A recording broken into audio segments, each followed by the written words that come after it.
Yeah, Cockney is a language spoken in England pretty much by the poor. It started off by the poor people. And the reason they call it Cockney is because it was meant as a slight to say, oh, look at you, you're dishonest, you don't have any money, and these kinds of things. The reason we bring it up is the people who were thrown out of England and shipped here to the United States became our masters and mistresses. So my point is that African Americans learned essentially modern day Ebonics from that Cockney. So we wanted to talk about a little bit about how it's similar. So would you say that it's part of what we call slang? Well, it is called a rhyming slang over there, and we could call it slang, but the linguistics today, academics today, it's a language. It functions like a language. So Valerie B. pulled up some phrases. Well, I did pull up some phrases too, and I did a little bit of research, and Cockney and the phrases and the slang. I read on one topic that the lower class, the criminals and the thugs or whatever back in those days, they used that slang to trip the police up and, to be slick so the police or the good guys would know what they were talking about. Yeah. So, that was one little version of it. But then also there's like hundreds of rhyming slang Cockney phrases that are just really weird. And I'm sure that all of us have heard them at one time or the other. And you're like, what the heck was that? What does that mean? Well, I want to talk about a rhyming slang real quick. I had to pull it up, and I'm just going to read it. It's an expression which rhymes with a word, and then using that expression instead of the word. So in other words, they would say that a look rhymes with butcher's hook. So you drop look and just say butchers. So if you're going to take a butcher's, you're taking a look. So I don't. It's a whole I like science the one behind where this. it correlates money, but it says I'm going to get the bread. I mean, well, we know about bread. The bread, the cheddar. Right. They call it cheddar, or cheddar, right? Other different types of things. But the honey and the money and things like that rhymes together. But it's a language. It's a meaning of something. Exactly. Yeah. So go ahead, Valerie B. Well, and then you got the bees and honey. That's money. Right. That's what I was Hand talking over about. the bees. Yeah, the bees and the honey. Who knew? Yeah, the bees and the honey. So a little history, Wryn, this share, which stems from, and of course we already know, this is what some information that I got. It said, what is a Cockney? A true Cockney is someone born within the sound of Bow Bells, Mary Lee Bow Church in Chesapeake, London. So give us more information as far as the origin of it, and then the people who embraced it. Like we said, the low class, and then what other people were able to embrace it at the same time. Well, I want to be respectful. Cockney is embraced in London now, and they're very proud of it, and they like that it's kind of a, this nod at, well, you may be the aristocracy, but we're the real, we're real working people. Right. So so it's celebrated there, and I celebrate it as well. Here in the United States, here are the similarities. I hope I'm getting to it. In Ebonics, which is our ebony phonics, African American vernacular, we do some things that are straight from Cockney. So we often don't pronounce the R at the end of words. So when we say mother, we say mother, straight from Cockney. There's one thing called the dark L. So instead of saying trouble, we say trouble. Ooh, he in trouble. And we kind of swallow the L. Straight from Cockney. Changing the TH in the sound all over the place. With the F. Mountain instead of mountain. Sump. I want something to eat. Straight from Cockney. So, I want you to continue, but yeah, what I'm picking up is the Cockney and the Ebonics and the Southern drawl is kind of like you're just shortening it down, the words. You're just cutting out a lot of the unnecessary letters, and you're just saying, get to the point. And they do it in Boston. Yeah, they want to say chowder. It's chowder, not chowder. There's no R there. They don't see no R. Yeah, and it's spoken in Hebrew, Arabic, in the Polynesian languages. So my point always for the show is what I'm trying to give back is freedom from the energy of white supremacy. There's nothing wrong with Ebonics. Right. It's not a bad language. Society has it looking as if we as Africans is that we're ignorant. Ignorant, lazy. Right. Can't be taught nothing. Yeah. Even very interesting. Yeah, and I'll close with this part on the Ebonics. But even double negatives, when you say I didn't see nothing, straight from Cockney, and one ain't is a Cockney word. Ain't. Ooh, and one more thing. I get all excited. This is not quite Cockney. This we go to Old English.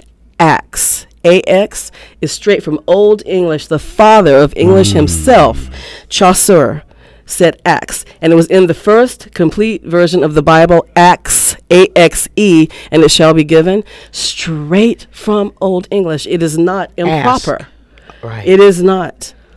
It's just no longer used, but it was never improper to say axe with an AX, and we really get it on that one.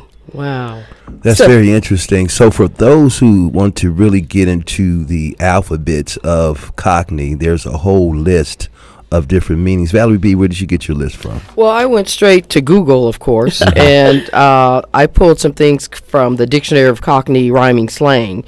And it's really interesting because, like I said earlier, there's lots of slangs and stuff that I've heard, and I'm like, well, what are they saying? But then my grandmother, Hattie Sanders, and we'll talk about that later, she's a Southern woman, and she has slang, but just a little different, but I can see the relationship. You can.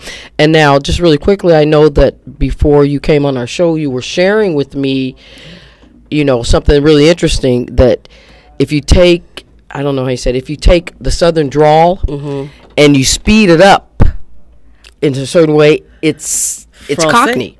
It just sounds just like the English Cockney. Yeah. Really? Yeah, and that's what interested me in this subject with Wryn. Yeah, for part of them. And it always comes along class lines for the poor. When you get the supposedly, educated Southern person, they sound French. But the French just had a war with England at the time they all came over here, the 100 Years' War. So it's all about who colonized where, and that's how you learn the language. So you can speak some of the Southern language up, and you get the French R, and then some of it you go straight to Cockney. So it's really not a question of if someone's good or bad. So then let me just ask you really quick. So what about this guy, I know. H.L.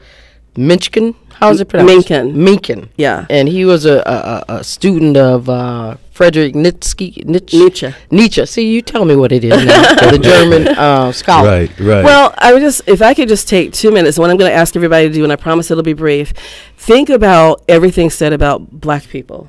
But what I'm going to read is what the English said about white people specifically. So this is going to be a trip, and this is H.L. Mencken's work, The American Language. It's written in 1919. So just bear with me. First, this is what the English thought of white Americans, and they were very clear. The English are not deceived. We do not grant approval of this American English. The white American is so far removed from English until he will never, ever even be able to think or feel in it. White Americans have dragged the Anglo-Saxon back into barbarism. They're vulgar. They're liars. You can hear it all. This one. The only way that the white American can grapple with English is by first killing it and then embalming it. I mean, he just went from a German. There's no culture. They have no culture. This is what they thought of white Americans here. So what I want to point out on the show is, to get away from this white supremacy thing is, and then those people who had been beaten down, the white folks, they just funneled that right on over to the black folks. It's verbatim. So I really want to have a human conversation. This is what they said of the language, and I'm going to close. These are the words, right? So we're away from Cockney now. We're talking about the proper English. Sent, donate, reliable, gubernatorial, standpoint, presidential, jeopardize, scientist, eggplant, not English words. They were wondering, what are you doing? Why are you killing our language? All made up. In fact, who made them up? John Quincy Adams, John Marshall, George Washington, Gouverneur Morris. The only person to stand out was Benjamin Franklin. He was like, this is a hot mess. So, and then finally, he had seen his self, where you at, the bee staying here. Where you at? His'n. All white American. Where you at? Where you at? Ending Which with a one was preposition that? phrase. This is more than Cockney. You're so crazy. I'm actually taking you seriously trying to answer. So wow, this is some sobering information. Yes. As it trickles down, or you said funnels down to us. So I want to have a human conversation instead of a white supremacy one. That would That's be what I'm something trying to do. that would be of substance. So then let me ask you, with all that said, Yeah. As African Americans or people of color, why should we embrace Ebonics / Cockney? Because language is the capacity to meet your needs when you deal with the world. it's always going to change, grow, and evolve. It's your language. Embrace it wholeheartedly and learn other languages, but not from the point of I've got to defend myself against white supremacy, so I'm going to have to speak English. No, not just learn English, French, Spanish, Hindi, Mandarin, and Arabic. Those are white people too. We need to get on board with learning all of these languages. Right.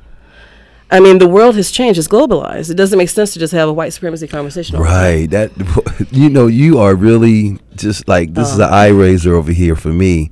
And you see it right before you as you walk down the street. You know what I mean? Yeah. And you are really enlightening me on a lot of this information here. I've heard it before, but not to the sense of you taking it way back to old English. Axis old English. That, you know what I mean? That flipped my wig. Okay. Yeah. So Axe. Yeah. Hisn. You would think, and you would think that's something. And forgive me for being stereotyped. You would think that's something like from cotton picking days, slavery. Absolutely. Well, Brother Keith. Thank you. If I may, I have friends from Nigeria, and they were saying they're enlightened too. We were wondering why we could not understand Black Americans, yet we could understand Jamaicans, the Geechee Gullah Nation from the South Carolina, and others, and it's because they speak Pidgin. It wasn't the same. We're in the belly of white supremacy here. Not that they didn't have it too, but there were other influences there. We straight up had the folks from, so we speak Black American Cockney. They speak Pidgin languages, so they don't quite understand us. Right. It's foreign to them. It's foreign to them because they didn't have that. Powerful. Wow. Even in Nigeria, Pidgin English. Well, calling the kettle black, Yes. Miss Wryn Monroe.